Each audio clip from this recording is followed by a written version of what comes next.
Bonsoir les amis.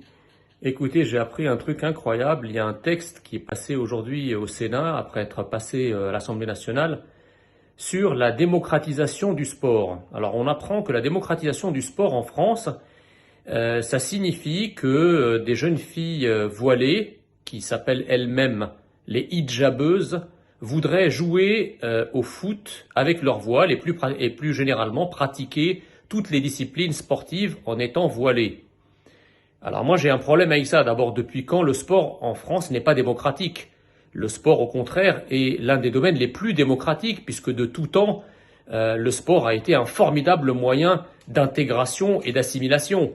Il y a des générations d'Italiens, de Portugais, d'Espagnols et même d'Africains et de Maghrébins, il y a plusieurs dizaines d'années, qui, grâce au foot, grâce à la boxe, etc., se sont assimilés et intégrés à la France. Donc le sport, s'il y a bien un domaine qui est démocratique, c'est bien le sport. Donc je ne vois pas pourquoi aujourd'hui la question de la démocratisation du sport se poserait. En réalité, la démocratisation du sport que l'on entend par ces textes, c'est plutôt la communautarisation du sport. En gros, autoriser des gens à arriver tels qu'ils sont, comme au McDo, pour pratiquer les disciplines qu'ils veulent.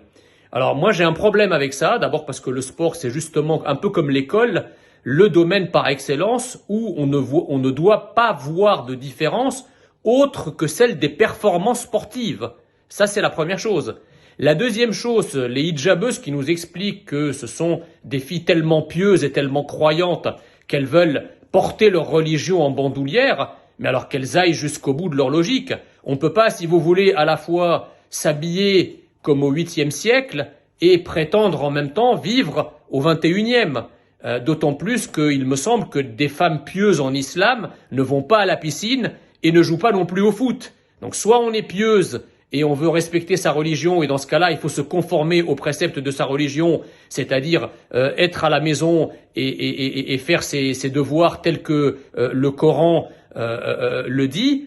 Soit effectivement on veut être une femme libre, on veut pouvoir faire du sport, on veut pouvoir aller à la piscine, on veut pouvoir jouer au foot, être une femme moderne en gros, et bien dans ce cas-là, il faut être moderne jusqu'au bout et enlever son voile et vivre comme une femme moderne. Mais on ne peut pas exiger de la France qu'elle s'adapte à des us et des coutumes, y compris vestimentaires, qui datent d'un autre âge. On ne peut pas vouloir vivre avant le Moyen-Âge et imposer ces méthodes, ces us et coutumes moyenâgeux à la France du 21e siècle, France qui, rappelons-le encore une énième fois, a une identité nationale dont l'islam, de manière générale, en tout cas l'islam visible, ne fait pas partie. Voilà, en France, on vit comme des Français, et quand on fait du sport, quand on fait du foot, eh bien on fait du foot comme les Français, c'est-à-dire sans voile et sans signe religieux distinctif.